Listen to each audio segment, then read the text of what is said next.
An awful lot of you getting in touch on the phone lines. What a surprise. We are talking, of course, about Trump and Zelensky, particularly that heated exchange on the Oval Office on Friday. But crucially, after that summit yesterday, world leaders and talk of Keir Starmer saying we are at the crossroads in history and saying that he wants a coalition of the willing to end the war in Ukraine. He's not talking about putting boots on the ground, fighting forces, talking about boots on the ground as a peacekeeping force after a ceasefire. But what terms should that ceasefire be?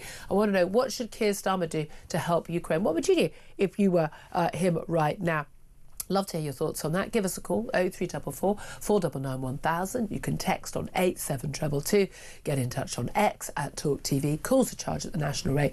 Text costs £1, standard network rate message. And of course, it's free to message us on YouTube. Get to as many of those as we can. Get to as many of those calls as we can.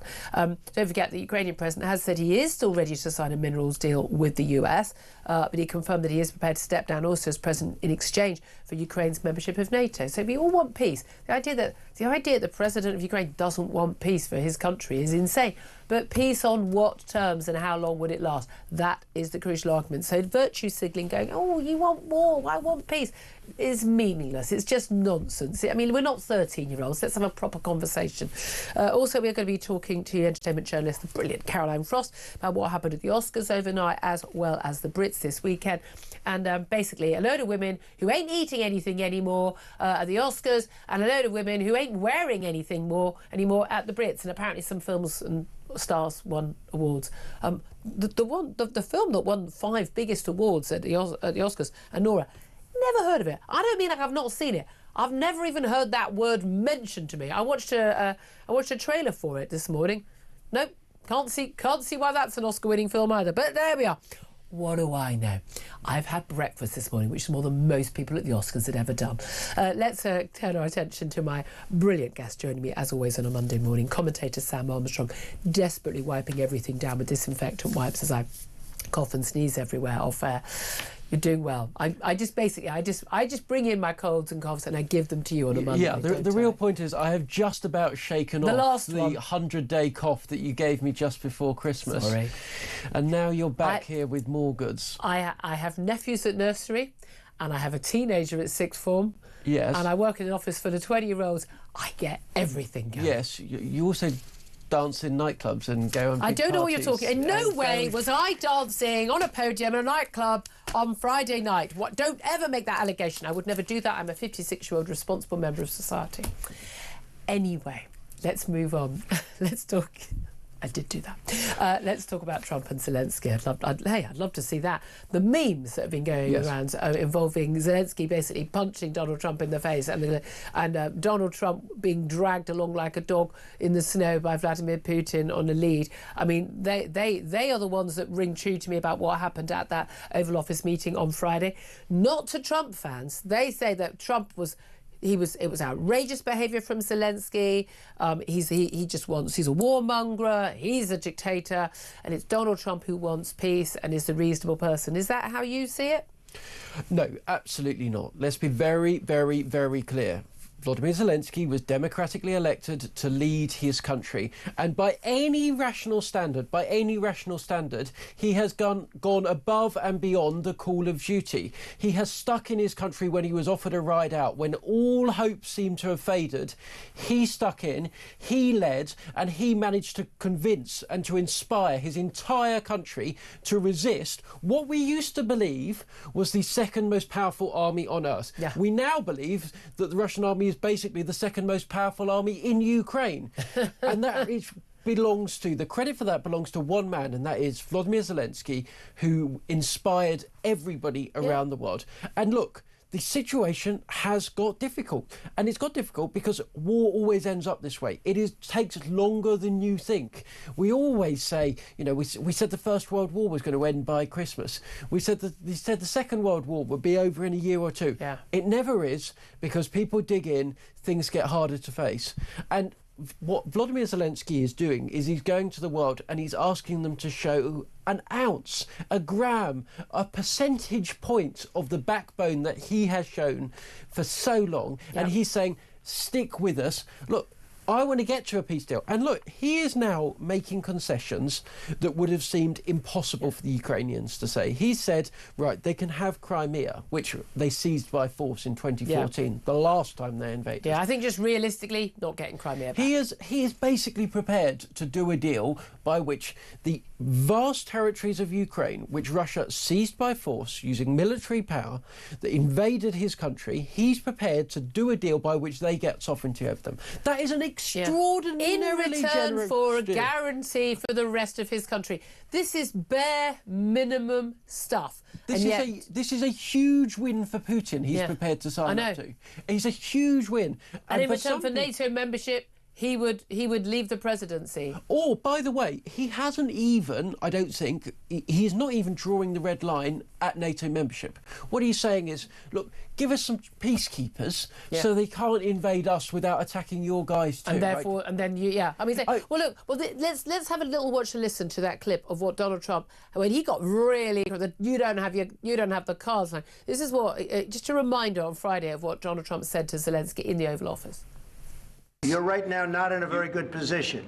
You've allowed yourself to be in a very bad position, and he happens to be right about it. From the very beginning of the war. You're not in a good position. You don't have the cards right now. With us, you start having cards. But right now, you don't. You're playing cards. You're playing cards. You're gambling with the lives of millions of people. You're gambling with World War III. You're gambling with World War III.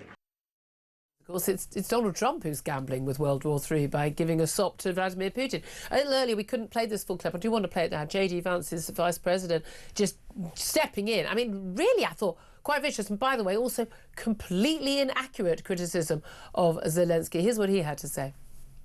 Have you said thank you once this entire meeting? No, in this entire meeting, have you said thank you? You went to Pennsylvania and campaigned for the opposition in October. Offer some words of appreciation for the United States of America and the president who's trying to save your country. Please, you think that if you will speak very loudly about the war, He's not speaking loudly. He's not speaking loudly. Your country's in big trouble. Can I Wait a minute. No, you've done a lot of talking. I mean, again, this is quite wrong. Repeatedly, Vladimir Putin. Sorry, that was a Trump. That was a Bidenism. Zelensky has thanked the American people, thanked Joe Biden. He has thanked Trump. And that earlier in that meeting, he had said thank you. I mean, it's just a load of nonsense. And then we had this idiot guy married to Marjorie Taylor Greene, who's utterly insane, saying, why aren't you wearing a suit? This is outrageous. No one seemed to mind when Winston Churchill didn't wear a suit. I tell you what, King Charles didn't mind when he didn't wear a suit to meet him yesterday. But just be clear, that bloke was wearing a cheap polyester, ill-fitting, bright blue suit. This guy was a total joke, and those horrible brown shoes with white soles. Oh, let it go. No, but the key thing is, he's made it clear he's not going to wear a suit because he's a wartime leader, and it's not business as usual. He's making that point. I do not understand why. And again, if you are arguing about, and it was Zelensky who went why are we talking about this? I want to talk about serious things. He was talking about saving people's lives. What would you do? And the question I'm putting out about Keir Starmer, what would he do to help? What should he do to help Ukraine? What would you do, Sam Armstrong, if you were Prime Minister of this country right now? Do you know what?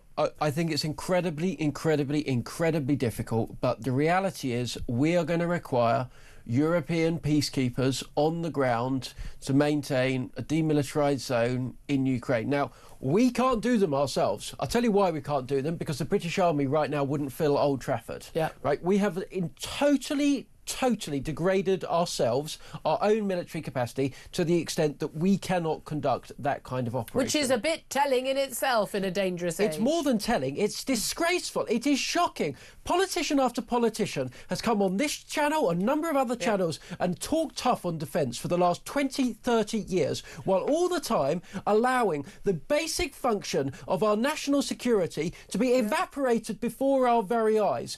We have sold out our soldiers who live in appalling accommodation with mould up the walls, worse than council estates across this country. We have allowed ourselves to get rid of our ships, get rid of our tanks, get rid of our artillery. We have a parlous situation in which we can no longer defend ourselves. So they need to come on here and apologise as far as I'm But also concerned. it's the idea that British politicians will say again and again, well, the thing is we can't do it on our own. Yeah, but we can't because you've made a choice. There was a choice. Again, the post-Cold War dividend, well, great. But, I mean, I don't know how many years I've been on air on this station where I've had military experts come on and basically say, we are facing a much more dangerous age. We've seen that, and they say, well, you know, we're not quite sure whether we can deter Vladimir Putin. Well, you haven't even tried because he hasn't been deterred. He has got away with everything he's ever done. There is no punishment. Oh, the economic sanctions. Oh, you have to sell your oil and your gas to India and China. Oh, and when you sell it to India, they then sell it back to us, and we're buying it anyway. Germany needs to step up. They're still importing huge amounts of Russian gas. Everyone needs to get with the programme. What amazes me is again, the first function of a government in this country, in any country, is protection of the realm. You need to be able to defend your country and your country's interests. And we wouldn't even be able to defend Britain right now. We'd have to go on a war footing. Here's the worry, though. Here is the big worry, is that when you look at the economy in Russia, 40% now of government spending is now on the military. The entire manufacturing base has been turned over to the military. In terms of that, there's a massive shortage of men. I mean, 500,000 plus have left the country and escaped elsewhere to avoid conscription. They've got so few men, they're having to take people out of their prisons. We are talking about a country that is basically living, it's booming at the moment, but only because of defence and military spending. You take out that war, that economy collapses. I don't know if it's possible for Putin to backtrack at this point because his entire regime rests on that war continuing. That is the biggest worry. Well, there's two huge worries there. Firstly, as well as giving Vladimir Putin half of Ukraine, Crimea, the right to have all of these Black Sea bases permanently, and banning Ukraine permanently from joining NATO, which was their democratic decision to join in the first place, we are now going to have to drop all of the sanctions on Russia in order to make it happen. That possibly still won't be enough to protect Russia from the vast recession that is going to follow the war. So what are they likely to do? Well, they're likely to go and raid Georgia, which is a country just on the border, which is going through its own political troubles right now, which is what they've done in the past. Because Vladimir Putin sees himself in much the same vein that the Tsars of Russia viewed themselves for centuries, which is a constant imperial power, which is basically enriching themselves by constantly invading all of its near neighbours. This isn't new, by the way. This isn't new thinking. There was a thing in America called the Long Telegram written back that predicted the entire Cold War on the basis that this is what Russia has done for centuries. It goes around invading its near neighbours until such a stage as it all falls over, and then the cycle starts all over again. And there's a lot of just geographical reality here as well, in terms of this long basic plain between basically Belgium and Moscow. I mean, that's the reality. I just find it fascinating. What do you make, just finally, Trump state visit, lots of calls, front page of the Mail on Sunday and others saying we should rescind the visit to Donald Trump for his unprecedented second visit to the state visit to this country. I mean, it seems to me that is an unnecessary, we have a royal family for a reason, so you can use them for these sorts of things. If that is a way of sweetening things for Donald Trump and keeping him happy, keeping him on side with us, that's, I think, something we should do. Would you cancel that state visit? Absolutely, categorically not. Okay. Donald Trump is, for all of his flaws, an ally of ours. He is involved in the protection of this country, right? We rely on the Americans for our nuclear deterrent, for so much of our national security. If he wants to go and visit the king, he gets to visit the king. He's a huge ally of us. And the way you win over Donald Trump, look, I don't like what he did, right? I thought what he did was wrong. I thought what he's done on a bunch of other stuff was right. But if you want to persuade him, even on that point alone, bring the guy in, persuade him, you catch more flies with honey than vinegar. Absolutely. Now, in the last half an hour or so, Zelensky has posted a tweet, maybe loads of tweets over the weekend, thanking everybody for their help and their support. He's tweeted, Ukraine is fighting for the normal and safe life it deserves, for a just and reliable peace. We want this war to end, but Russia does not, and continues its aerial terror. Over the past week, more than 1,050 attack drones, nearly 1,300 aerial bombs, and more than 20 missiles have been launched at Ukraine to destroy cities and kill people. Those who seek negotiations do not deliberately strike civilians with ballistic missiles. I mean, ta-da, yeah.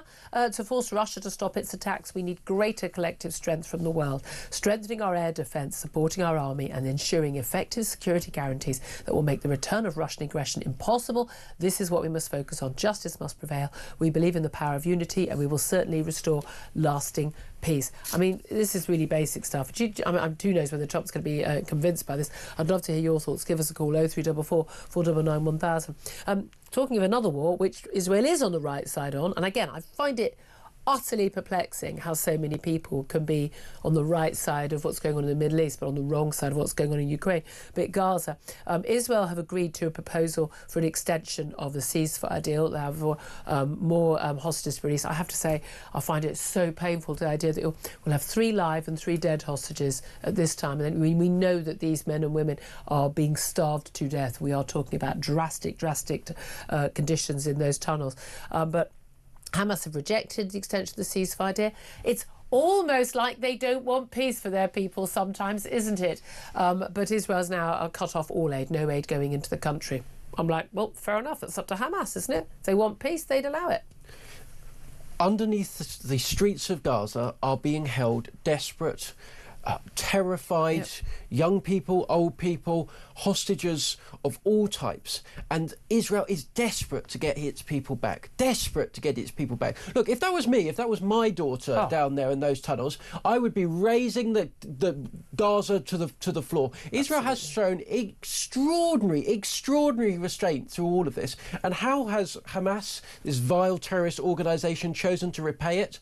By staging these heinous scenes in which mentally unwell, developmentally challenged young Israeli hostages are paraded through the streets, being thought that they're being brought out to their execution, and making theatre out of this. And of babies in their coffins when they've been strangled to death, according to Israeli pathologists. It gets hundreds of convicted terrorists back in exchange for every one of these innocent hostages. Who, by the way, seem to be, it's again, so much the people, the BBC, you get this moral equivalence, like, oh, they've returned these prisoners in terrible condition. I mean, you're talking about, this man he's the longest held prisoner. Yeah, because when he was a teenager, a 17-year-old, he raped and murdered someone. That's why he's been in prison. And just one last point on Israel cutting off all aid. Gaza doesn't just have one border. It has another border into Egypt. There are 7 walls between Egypt and the Gaza Strip. Why? Because Egypt, another Muslim country, wants absolutely nothing to do with these people, and it's not letting in any trucks just as much as Israel isn't. Absolutely. Look, just finally, I do want to ask you about this controversial BBC Gaza documentary that has been pulled. It's now emerged that the BBC's most senior news boss actually watched this documentary 3 weeks before it got put out, which I'm on air.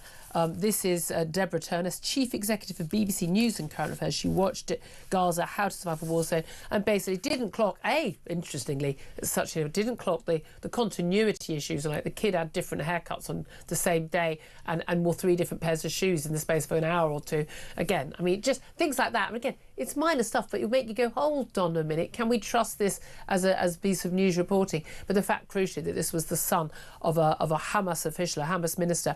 Payments were made to this son's sister and mum, but no money's gone to Hamas, which of course would be illegal because they're a prescribed terror organisation. 400 grand this cost. 400 grand. This woman's job is untenable. She's got to go, right? She is paid hundreds of thousands of pounds a year in order to run a news organisation. Instead, not just in this film, but particularly in this film, she has allowed the BBC to be used as a propaganda unit of a terrorist organisation. We now learn that they may have committed a literal terrorist offence corporately as the BBC. Not to mention, time after time again, we see BBC articles having to be removed because they breach basic editorial standards, and the bias is always in one direction. But also, here's the crucial thing. I'm not allowed to talk to a kid. As a reporter, a news journalist, I can't go and talk to a kid, right?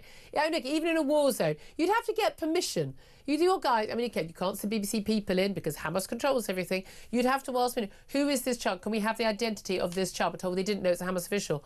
But if you just ask for the identity of the child, you could look him up. I mean, it's all on Google. They don't hide their identities, by the way, of the cameraman who cheered on and celebrated the massacre on October the 7th. It is just utterly extraordinary. And again, heads have to roll. 11:22 is the time. Welcome to give your thoughts on that. A lot of you got in touch last week about that, but mostly wanting your calls today about what should Keir Starmer do to help Ukraine. Maybe you think nothing at all. Maybe you think he should act. Should he cancel that state visit for the King if and when it ever happens? Love to hear your thoughts on all of it. 0344 499 1000 is the number to call. We'll get to your message. We'll get to your calls. Up next, this is Talk.